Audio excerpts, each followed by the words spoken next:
Yeah, hey, Kevin. Yeah, Mark here. Is that really your name? Yeah. Yeah, the extended warranty. Yeah, I'm the guy with the Z06. I know, you're not interested in the Z06, but I got another car. Ford Explorer.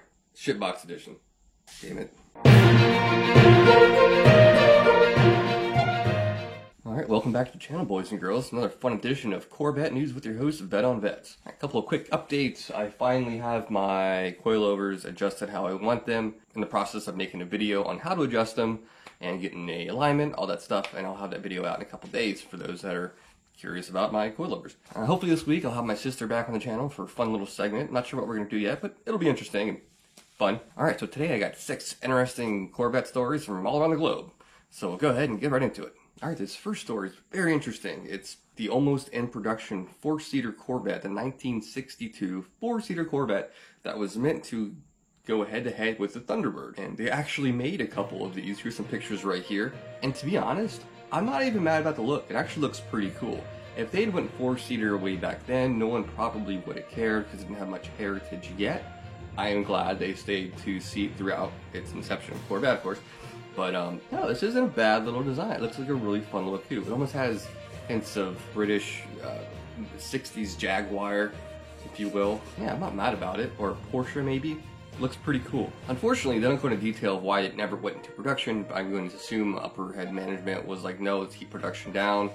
They weren't sure. They didn't even know they had a hit on their hand yet with the Corvette. The C1 was a decent hit in its second form. But going into C2, they weren't quite sure yet, so I think they just wanted to keep it simple, keep it a 2-seater, which is really cool. But I thought I'd share these fun little pictures with you. It's pretty neat.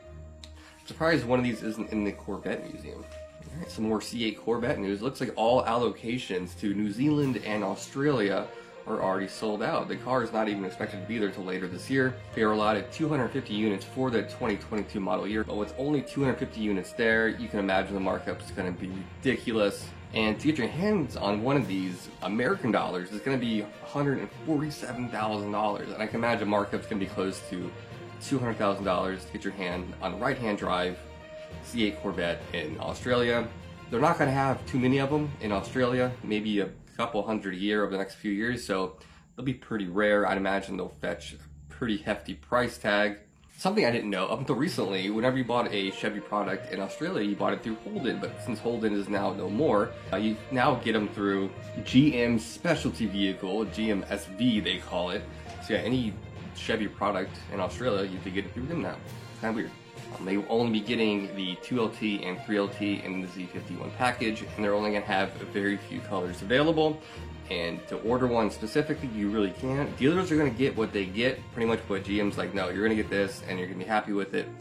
So yeah, the Australians out there, pretty much when they're putting a down payment on one, or if they're ordering one, they just are going to get what they get. And they will be getting convertibles body styles as well. Alright, this next story, we all knew it was coming, but GM has finally announced it, that the C8 Z06, which won't be coming out to the 2023 model year, which will be, I think, unveiled, this fall, I think late September, October. They've officially announced it will be a flat plane 5.5 liter, which we all assumed it would be. If you haven't watched my video on flat plane crank and what makes it so different, check it out. I made it a couple months ago. Pretty informative, because I think it's pretty informative. And if you want to hear it, pause this video, go to YouTube, and just search flat plane C8 teaser trailer. It sounds amazing. It sounds just like a Ferrari. It's kind of weird coming out of a Corvette, but that's just a byproduct of having a flat plane crank. It is what it is. Speculations are it's going to have between 615 and 625 horsepower. Typically a naturally aspirated flat plane is going to have less torque. I'd imagine high force, maybe about 500 foot-pounds of torque, but this thing will move. It can rev that damn high, and the Stingray right now with under 500 horsepower, probably a heavier motor if I had to guess, it's gonna move. This thing's gonna be crazy fast, stupid fast. I'm really excited to see this thing around. Of course, I just see it, how it's gonna look, you know. The new Z06 logo has been leaked too. It's all over. It's okay. It's like Z06 logo, a little different than the previous years, but not bad. Yeah, but don't expect to see one in a showroom for probably late next year, 2022. If I had to guess, I'd say around November next year. And as more news comes out on the Z06, I'll have more news to tell you guys.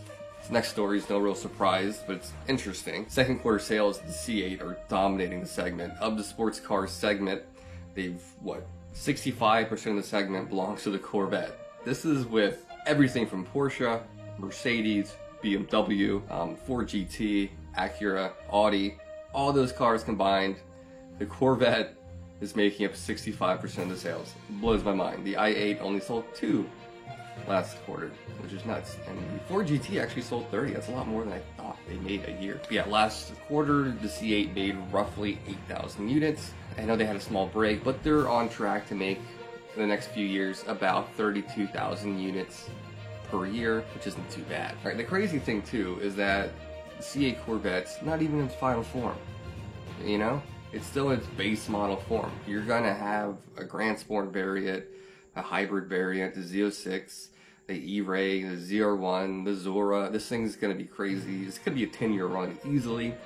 We're already gonna be into its 3rd model year, and the wait for these things is still a year and a half. It's nuts. So this car could be dominating for quite a while, and as the new ones keep coming out, the used ones will eventually start to fall, and that's gonna dominate the used car market.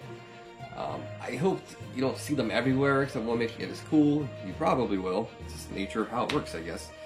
But yeah, there's so many more variants of the C8 coming out. I'm very interested to see how long they can keep up these sales, because it's kind of mind-blowing. Here's another interesting little C8 article I came across, pretty much explaining why there's only 2 wheel variants for the C8 Corvette right now. Taj Jector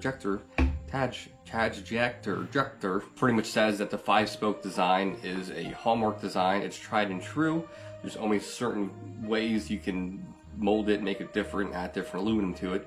But at its principle, the 5-spoke is the most efficient, and that makes sense. Look at this. This is a 5-spoke variant. Almost every Corvette has some type of 5-spoke variant. They have on the C8 right now, they have the Trident, which is pretty much 5-spoke with some aluminum flair to it.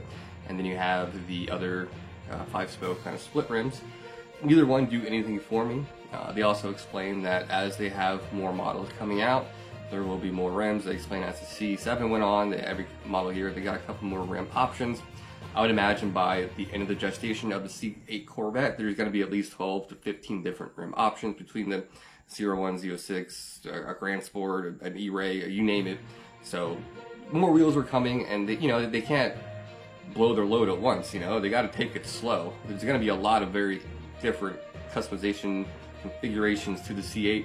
So just be patient. I know the wheels suck right now, but they can't do everything at once. It'll get cool, and putting new aftermarket wheels on it really changes the car. I'm a huge believer in cars should keep a stock look, but in C8's case, they're doo-doo wheels. I'm just not a fan, especially the machine lip. I hate machine lipped rims, and I apologize if I just upset anyone.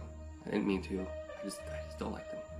And lastly, I wanted to do another fun stolen C8 Corvette article I ran into. And there's a video too, if you Google the story. Some douchebags in Detroit stole a C8 Corvette from a dealership, not knowing that these can be GPS tracked within a matter of seconds. At 10 o'clock they stole it. By 10:15 they were tracked down, and they destroyed the car. They totaled it. They run into like a minivan or something. Here's a picture. And if you just Google this article, the video will come up. They got the guys within a couple minutes. It just sucks, man. People work so hard for these cars, and it's just douchers out there. What are you gonna do with it? It's a hot car. You can't sell it. Someone's gonna know where it came from. You're gonna part it out? All the parts are serialized and tracked, you idiots. It just blows my mind, This isn't like 1985 anymore. It's crazy. Everything's tracked. What are you doing? But yeah, it sucks. That was probably some guy's allotted C8 Corvette. They probably told him, hey man, yeah, your car will be here tomorrow.